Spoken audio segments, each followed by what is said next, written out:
troisième partie de notre projet où on va voir maintenant comment on va récupérer notre image fixe détourée, puis notre vidéo filmée sur fond vert pour les incruster l'une dans l'autre. L'idée au final va être de réaliser ce genre d'incrustation là où en fait on va avoir un défilé de toutes vos images avec chacun d'entre vous qui est présenté dans le décor, dans le fond. Donc là c'est juste un premier test rapide pour voir ce que ça pouvait donner. Notamment parce que là je vais vous présenter la démarche sur un logiciel qui s'appelle Final Cut, qui est un logiciel professionnel, mais qui n'est pas le logiciel que je vais utiliser, qui est un peu plus complexe et qui n'est pas nécessaire de vous apprendre. Nous, aujourd'hui, on va juste essayer de comprendre comment marche l'incrustation vidéo. Donc là, à partir d'un logiciel effectivement payant, iMovie est capable de faire, mais il y a certaines limitations. Donc je vais préférer vous présenter ça sur Final Cut. Nous, on va essayer de comprendre la base. Donc, rapidement, pour voir l'interface de Final Cut, ici, vous avez, dans toute cette zone-là, vous avez ce qu'on pourrait appeler l'explorateur, c'est que c'est là où je vais ranger, toutes mes rushs, toutes mes sources, toutes mes données. Le visualiseur. Ici, lorsqu'on va sélectionner un élément, on va avoir l'inspecteur et il va nous permettre de changer des paramètres, la ligne de temps et des filtres. Ce que je vais commencer par faire, c'est que je vais créer déjà un nouveau projet en cliquant sur un clic droit. Je vais l'appeler démo. Je vais bien le ranger dans mon dossier On s'incruste et je vais faire OK. Je vais commencer déjà par insérer dans ma timeline cette image fixe qui a déjà été détourée par l'un ou l'une d'entre vous. Je la sélectionne et je la fais glisser tout bêtement sur ma timeline. En fonction de cette image-là, il me propose un premier format. Donc un format en HD ou en Full HD. Moi je vais rester sur un format HD parce que nos images ne sont pas forcément de très bonne qualité. Et la diffusion de notre projet se fera essentiellement sur du web. Donc ça me convient très bien. Je vais descendre en 24 images par seconde. Le rendu et le stéréo, j'y touche pas, je le laisse comme ça. Hop. Et donc voici ma première image. Mon visualiseur, je vais vous le réduire un tout petit peu pour que vous puissiez voir les bords. Voilà la vidéo déjà créée. Ici, vous voyez qu'il y a un petit symbole écrit en tout petit avec une sorte de calque. C'est qu'en fait, effectivement, ce dossier-là comporte en réalité, quand je clique ici, plusieurs calques, dont mon calque de fond qui était pour le moment flouté. Je le réouvre et je reviens en arrière. Et j'ai donc bien le fond de mon image qui apparaît. Je réouvre. Moi, ce qui va m'intéresser dans un premier temps, ça va être d'insérer mon personnage à l'arrière, derrière le personnage principal du critique et le fond du restaurant. Pour ça, je vais revenir ici et je vais aller chercher ma vidéo que j'ai filmée lors de la précédente vidéo tutoriel numéro 2. Je l'insère. Comme l'iPhone n'a pas repéré bien le truc, il me l'a mis à la verticale, c'est pas très grave, moi je vais juste avoir à le tourner. Pour ça, je peux cliquer sur ce petit logo là, je la retourne et je la mets à 90 degrés. Je vais pouvoir rezoomer dans mon image ici, voilà, pour mieux y voir si j'ai envie. Et puis je vais recadrer, c'est-à-dire que je vais pouvoir enlever, alors peut-être pas la partie haute comme on avait tourné l'image, ça bouge un peu, mais à droite et à gauche pour n'avoir que du vert.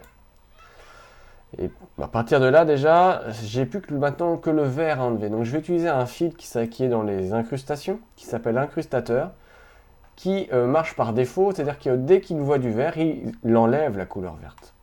Donc j'ai juste à prendre ce filtre-là, le glisser sur la vidéo et automatiquement il a enlevé le vert. Mais vous voyez, ça n'enlève pas totalement le vert parce que mon image, je vais décocher là, n'est pas vert totalement de la même manière partout. Là, il y a une grosse tache, là, il y a un câble qui pendait derrière, là, c'est le fond, donc j'ai pas un vert uni.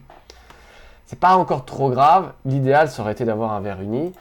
Si on avait bien fait notre travail, si j'avais mieux travaillé, on aurait eu quelque chose de bien, mais je sais que je peux m'en sortir. Donc j'ai juste à cliquer sur ce petit élément-là, alors je vais terminer ça, je clique sur ce petit élément-là, et je vais lui dire de ce vert-là également, il faut l'enlever.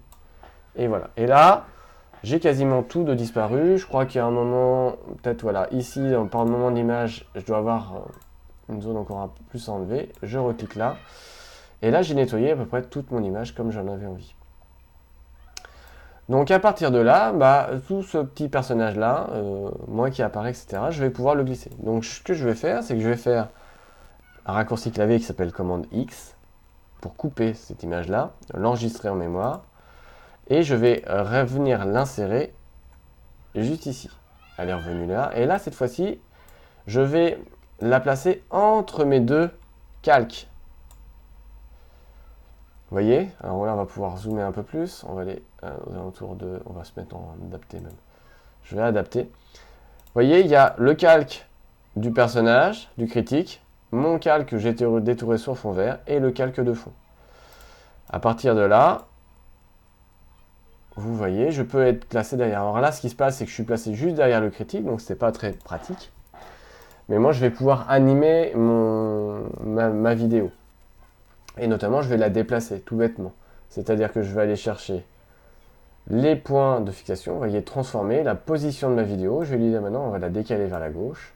Je vais pouvoir la monter un peu plus. Là, je vais tricher, je vais me cacher derrière le pot, voilà, en disant, je suis ici.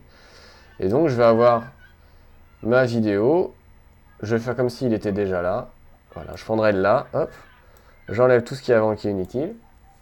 Pour faire ça, j'ai juste à me mettre sur le côté de l'image et à ce qu'on appelle streamer. J'enlève la partie début qui ne m'intéressait pas et je le garde comme ça. Voilà comment on peut facilement s'incruster. Alors moi, je vais avoir tout un système d'animation, de points clés pour faire en sorte que mon personnage, notamment lorsqu'il marche, va vraiment passer derrière notre sujet. Puis je ferai aussi avec les images que vous allez m'envoyer. Mais voilà le système d'incrustation. Je vais pas aller tellement plus loin parce que ça va être compliqué et puis de toute façon vous n'allez pas être amené à le faire et je vais utiliser des logiciels que vous n'allez pas pouvoir faire, donc c'est pas la peine. Je voulais juste essayer de vous montrer un petit peu comment on allait pouvoir se dérouler et à pourquoi ça servait de détourer le plus proprement possible nos personnages et puis de garder le même point de vue. Et puis voilà, ce qui va gêner en fait après, c'est la nature de la lumière. C'est-à-dire que là, les personnages ne sont pas éclairés du même endroit. Vous voyez que là, les jambes sont coupées. Ça pour vous permettre d'anticiper un peu ces effets-là. C'est-à-dire que vous, quand vous allez devoir faire une proposition, c'est d'imaginer dans quelle image vous voulez vous incruster et ce que vous pouvez faire à l'arrière. Et ben voilà, je ne vais pas aller tellement plus loin. Si vous m'en faites la demande et que vous voulez en savoir plus, et ben peut-être que je vous ferai une deuxième vidéo sur l'incrustation et sur le trucage. Mais étant donné qu'on a déjà 2 vidéos qui font à peu près 10 minutes, plus celle-ci, je pense que c'est largement assez. Voilà, j'attends toute votre contribution et j'espère qu'on arrivera à conclure ce projet-là et qu'on aura un bon résultat. A très vite!